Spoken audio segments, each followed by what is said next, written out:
Alright, magandang hapon mga kamukila. So nandito tayo, tagong project pa rin tayo. O bukas araw tayo ng Sabado, PD ang ating mga kasama. Bali pang 5 days namin na umpisa sa trabaho mga kamukil. Pero paunti-unti yung dinala kong kasama dito, no? Yung pinakauna kong punta dito, nagdala ko ng dalawang kasama na nagdi-demolish. Pagkatapos mga kamukil, after 2 days nagdala na naman ako ng skilled na kung saan ito na mga kamukilo, si GR, no? So siya yung after 2 days mga kamukil, dalawa yung dinala ko. Ito na naman yung dinala ko, no? Step by step kasi yung ating pagka plano dito, nang sa ganun mga kamukil, bilang isang kontraktor, sinisikap na natin kumita kahit papano, kahit kunti lang, no?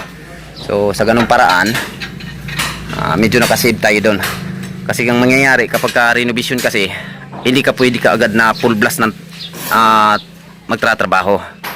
Titingnan mo din yung mga trabaho na kailangan mauna sa pagtrabaho. Yun lang yung dalhan mo ng tao na magtratrabaho doon. So ito, dahil na-demolish na natin dun sa loob, so mamaya pasukin natin mga kamugil. After 2 days na dalawa yung inuna ko sa pagdala dito na magtrabaho, dumating yung ating skilled na kung saan si GR. Nagpapabint kaagad tayo o nagpapabrikit kaagad tayo ng mga parilya. So ito na mga kamugil, ito yung mga schedule ng ating bakal, no? Ang gamit ko dito 10 mm diameter, deform bar. So ito yung gamit ko dito na bakal. Tapos kung napapansin nyo, lahat C-bar yung gamit natin mga kamukila.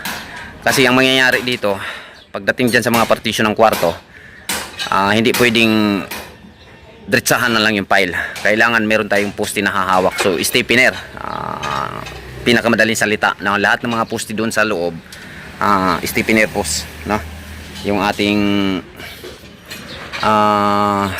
gagawin, o di kaya flashing post, no? So itong isa na to na kwadrado, dito to mga kamukilo sa pinaka kanto. Yan, target dito. Ito yung ating dito. So ngayon mga kamukil, sa ganung paraan na diskarte ko, yung araw hindi nasasayang, pati yung pangpasahod natin. Kasi pinapunta ko lang sila dito nung nakikita ko na kailangan ng may magpabrikit ng mga deform bar natin na kung saan mga parilya, stirrup na kung tawagin. Yan, so ito meron na tayong nagawa. Ngayon, dahil meron na tayong nagawa, ngayon ding araw na ito mga kamukil, araw ng Biyernes, nagdala na din ako ng iba pang mga skill dito, no? Na kung saan sila na yung magtatanim nitong mga parilya na to na ginawa ni GR. Sila na yung magtatanim nito kung saan to ipupisto. And then meron na tayong layouter, no? So bukas umpisa na yung pagli-layout natin, paghuhukay at pagtatanim ng mga parilya na yan, kung saan natin ipipisto yan. At the same time, so tayo yung mauuna lagi sa layouting, no? Ako yung pinaka magli-layout. So may maghuhukay, tapos yung mga skill natin, gawin din nila yung mga trabaho nila na kung saan bilong sa skill nila. So yun po, no? So sa construction, kailangan yung pag-iisip, plano, no? Hindi lang sa mga materialis, pati din sa proseso sa pagdala ng trabaho. So dito sa loob mga kamukil, ayan, gaya ng sabi ko, itong wall na to titibagin natin to. Pero sa pagka ngayon, hindi ko pa pwedeng pakialaman yan, no? Kasi nakikita nyo, nakasalo siya o sinasalo niya yung roof framing natin, no? So kung titibagin ko kaagad to para malinis na at diretsahan na ng trabaho, maaari pong mapiktuhan o duduyan yung ating roofing. So hayaan lang muna natin yan, saka na natin yan titibagin kapag nakapag-file na tayo ng bagong file na siya na yung sasalo dyan. So yun yung schedule. So yung pinaano ko lang, ayan, sir, shout out sir, ito yung ating bagong kliyente mga kamukila. Yan. Yan yung sinasabi ko sa inyo mga kamukil. Si sir, matagal na to nakapabook sa atin. So ngayon, ang buwan na binook niya sa atin, so talagang nakiter natin siya. So yung mga gustong magpatrabaho na on the spot, pasensyahan nyo na. Talagang hindi ko kayo sisilbihan mga kamukila. Kasi book po tayo dito ng buwan. Yan. Kung gusto nyo magpatrabaho sa akin, kailangan ngayon pa lang kontakin nyo na ako para mapag-usapan anong buwan yung gusto nyong trabahuin. O ganun lang kasimple. At least sa ganun paraan, makakasiguro kayo na sa buwan na yun, may magtatrabaho talaga sa project nyo. And then, pangalawa na advantage dun, pwede nyo pang madagdagan yung hawak yung pera ngayon, no? Sa ganung paraan. So ito na siya, ginawa namin dito mga kamukil, dating partition to. 3 kwarto to dito, yan kung napapansin nyo. So, ang ginawa ko dito, ito lang muna yung pinatibag ko. Kasi itong mga partition na to, walang binubuhat, no? Walang pinoprotektahan na maaring madamit sa taas. So ito lang yung pinatanggal ko. Yan. And then kung nakikita nyo, pinahukayan ko siya, lampas 3 inches. Kasi floor-flooringan natin to, no? So hindi pwedeng diretsahan na lang sa pag-flooring kahit manipis. Mangyayari doon sa katagalan, maaaring matanggal po yun. So ganitong discarding natin, makapal, malabo kung mabiyak to, no? Yan. So yung pinakauna kasing target mga kamukil, matitibag ko lang tong mga wall na to kapag makapag-file na ako dito ng CSD. So lahat ng parilya mga kamukil na stiffener, dito natin itatanim yon, dito sa pinaka-center na to. Kung ilang kwarto yung gagawin namin dito, bawat partition may stiffener tayong gagawin papunta dun, sagad dun. So ibig sabihin itong wall na to matitibag din to, pero hindi ko pa to pwedeng pakialaman sa pagkangayon mga kamukil, kasi kung nakikita nyo, binubuhat niya pa yung mga frame ng ating roofing. So ang kailangan kong gawin bukas, yung pinakabagong dala kong mga skill dito, may magtratrabaho na dyan, papatay ng poste dyan. Pagkatapos matayo yung poste, magpa-file tayo. Yung file na yun mga kamukil, siya na yung sasalo sa framing na to. Pagka nasalo na yan, matik na titibagin na natin na. Okay, so ano pa dito din pala,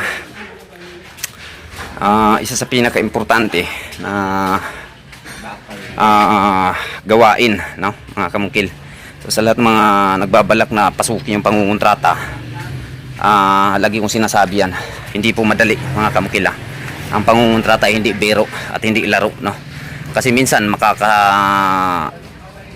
masasagupa mo talaga yung losing, no? So kung mahina ka sa larangan ng wala kang guts nito, wag mo na lang subukan, no? Dahil panay problema yung aabutin mo. So dito sa ating mga porma, ang schedule ko dito, ordinary lang na plywood, hindi naman gaano marami yung ating bubuhusan, no? Sapat na to, na plywood na to, na matapos lahat ng mga poste, mapapakinabangan talaga to, hindi siya masisira.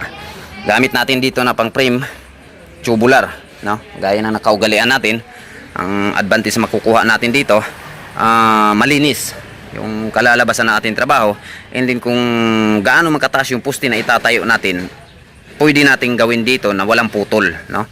Kumpara sa mga kahoy kasi mga kamukil, ang mangyayari, may standard na sukat lang yung mga kukulamber na gagamitin natin, hanggang 12 feet lang. So kung mas mataas pa sa 12 feet yung poste na bubuhusan mo, ngayon putol-putol yung pagkatrabaho. Sa tubular mga kamukil, mapapanatili natin na walang putol yung ating poste. Pag baklas natin, maganda yung resulta. Gaya na sabi ko, pag maganda yung materialis, maganda din yung kalalabasan ng trabaho. Ganun lang ka, ano yun. Ang disadvantage na makukuha dito, pinakauna kapag kuripot yung ating kliyente, mahal, no? Kasi tubular at sa kakahoy, malaki yung diferensya niya. Pero sa pagandahan at quality ng trabaho, secure tayo dito kapag ganito. Okay, so iba din yung gagawa ng forma natin. Ang ginawa ko dito mga kamukil, nag-iwan ako ng mga sukat, no? Kung ilan lapad yung kakatingin niya, ilang piraso. Tapos sa puting river cutting natin, nag-iwan na din ako kung ilang sentimeter yung puputulin yung deform bar. Pagkatapos, ilan yung finish dyan, kasi mag-i-eskwala pa tayo, both side po, left and right, no? So nagpaputol ako ng 70 cm na deform bar. Ang finish nito ay 60 cm. Ang left and right nito, both side, may 5 cm na eskwala, no? Pero ang 5 cm eh hindi po yan standard o minimum. Mga kamukil, mababa pa yan. Madalas kasi kapag ka mga second floor, laging 10 cm yan both side, no? 4 inches lagi yan. Minsan mataas pa yung sa iba. So ito sa atin, dahil isang poste lang naman, dito lang naman, at saka mababa lang siya. Kung napapansin nyo, yung finish ng bahay mga kamukil 270 lang. Ngayon, hindi ko na siya kayang ipaangat. Isa sa mga hinanapan ko ng paraan, no choice na talaga, wala akong magagawa. Pero kung babaklasin lang yung framing nitong roofing, kaya ko itong iangat mga kamukil, no? Kaya natin kunin yung 300 cm. Finish na yan, flooring to ceiling. Ngayon, hindi ko na siya kaya, no? Kasi yung framing as is na yan. Yung pinakabubong lang yung babaklasin natin. Kaya ito lang, no? Pero susubukan ko ba mga kamukil sa 270 cm. Ayan kung napapansin nyo. Titingnan ko pa, no, pagbaklas nito kung kaya ko pa siyang iangat kahit mga 5 cm lang. O habol ko kasi dito dapat floor finish hanggang drop ceiling o plain ceiling, 280 box na sana, no? Sana lang makuha namin. Madalas kasi sa project natin is laging 300 tayo, no? O pag may mga drop tayo, 280 yung pinaka finish niya, pero drop pinaka plain natin 300. So yun lang yung ating update. Naway sana mapagkunan nyo ng idea mga kamukila, lalo na yung mga gustong pasukin itong pagre-renovation na trabaho. Laging tandaan, hindi porkit sisirain, wala na tayong dapat tingnan, wala na tayong dapat planuhan. Sa pagsisira pa lang mga kamukil, isa sa pinaka ano natin yan bilang kontraktor, isa sa pinaka mahirap na trabahuin. Kasi titingnan mo yung mga part na kung saan magkamali sa pagsira is magkakaroon ng malaking damage. So, isa yan, no? Talaga. So, yan lang. Maraming salamat in once again. Monkel on the vlog. Thank you.